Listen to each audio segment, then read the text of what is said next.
Bonjour Agnès Pannier-Runacher, merci d'être avec nous ce matin. On l'a appris il y a quelques minutes, Thierry Breton, l'ancien PDG de France Télécom, l'ancien ministre de l'économie, l'actuel président de la société Atos, va être proposé par la France, par Emmanuel Macron au poste de commissaire européen. J'imagine pour vous c'est un bon choix, comment peut-on l'expliquer ? C'est le choix de l'expérience, c'est le choix aussi de la compétence, puisque vous avez à la fois un profil politique, il a été 2 ans ministre de l'économie, il couvrait l'ensemble de l'industrie, il a été dirigeant d'entreprise sur des sociétés technologiques, vous avez cité France Télécom, Thomson, Atos encore récemment, et cette grosse expérience va pouvoir être mise au profit d'une politique industrielle ambitieuse, et c'est très exactement ce que nous poussons, nous, au niveau de la France. La France, dans cette affaire, sort d'une grosse mésaventure avec le retocage de la candidature de Sylvie Goulard. Cette fois, il n'y a aucun risque ? Je ne vais pas me prononcer à la place du Parlement, ce serait très présomptueux, mais effectivement ce point a été discuté avec Ursula von der Leyen et je crois que l'objectif c'est d'avoir la meilleure Commission européenne possible pour pouvoir derrière adresser tous les défis que nous avons. Et en matière de politique industrielle, il y a beaucoup de travail, donc moi je suis ravie parce que maintenant j'ai un interlocuteur extrêmement solide. Autre sujet d'actualité, ce matin, le magazine 60 millions de consommateurs avec d'autres associations pointe du doigt les banques qui n'ont pas respecté les engagements que leur avait demandé le gouvernement dans la suite du mouvement des Gilets jaunes, à savoir de ne pas faire excéder les frais d'incidents bancaires au-delà de 25 € par mois. Apparemment, cette promesse n'est pas tenue par un grand nombre de banques.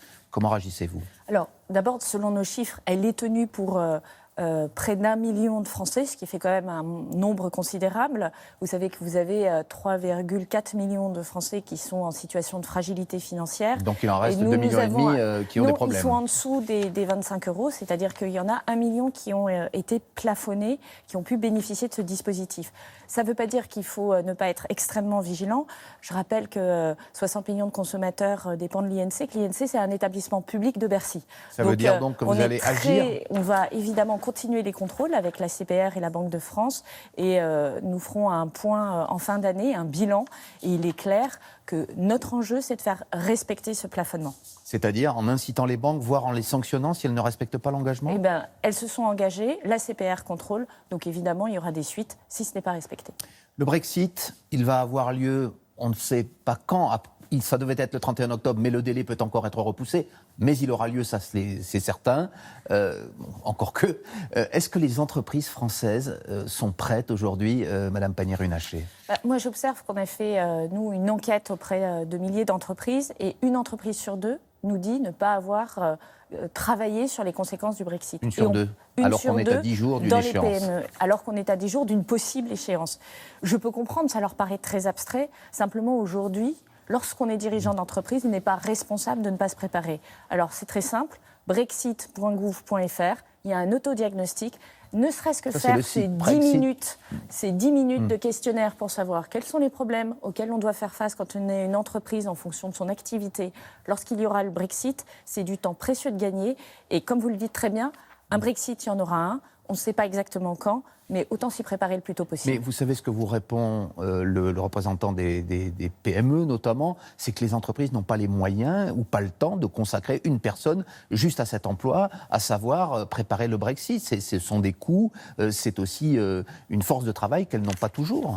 Notamment les plus petites entreprises. Je suis en contact avec François Asselin. Je lui ai demandé, pas plus tard que jeudi dernier, de remobiliser son réseau parce que j'avais les résultats de cette enquête.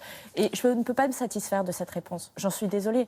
Mais faire un diagnostic de 10 minutes et s'inscrire sur le site des douanes pour préparer la dématérialisation de ces marchandises, ça ne nécessite pas d'avoir un directeur juridique de pointe. Et comment peut-on garantir aujourd'hui qu'il n'y aura pas une congestion dans les échanges, notamment au niveau des douanes ? On sait que 20 000 entreprises françaises exportent au Royaume-Uni.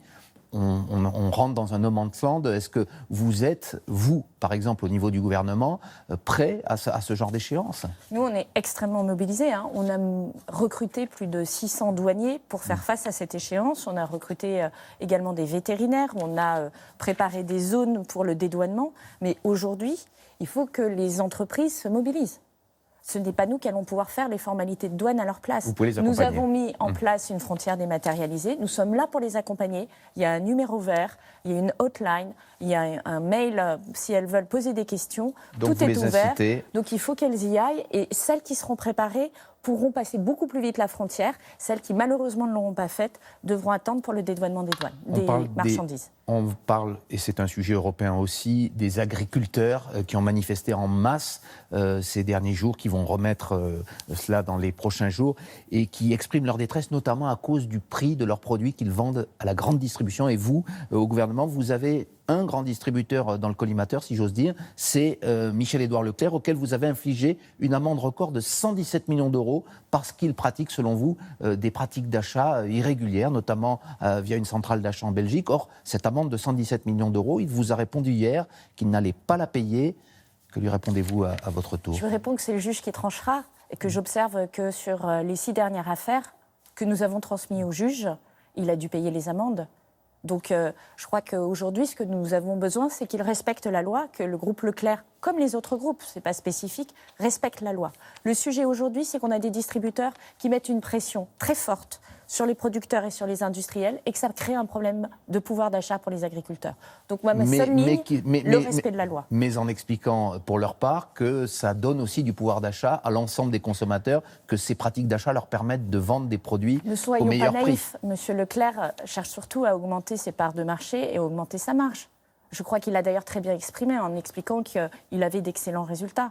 Moi, mon sujet, je suis très contente qu'il gagne sa vie, mais mon sujet aujourd'hui, c'est le pouvoir d'achat des agriculteurs. Et ce que j'observe... Et celui des consommateurs ? Et celui des consommateurs, bien entendu. Mais un petit point, la loi qui est critiquée aujourd'hui, elle n'a augmenté les prix que de 0,3%. 0,3% dans un contexte d'inflation supérieur à 1%. Donc je crois que le sujet n'est pas là. Le sujet, c'est d'avoir des prix qui aillent, de l'argent qui aille dans la poche des agriculteurs. Aujourd'hui, ce n'est pas le cas et c'est pour ça que nous nous battons au gouvernement. Merci beaucoup Agnès Pannier-Runacher pour toutes ces précisions. Damien, c'est à vous. Je vous souhaite une très bonne journée. Merci d'avoir été avec nous. Merci beaucoup, Jeff Wittenberg.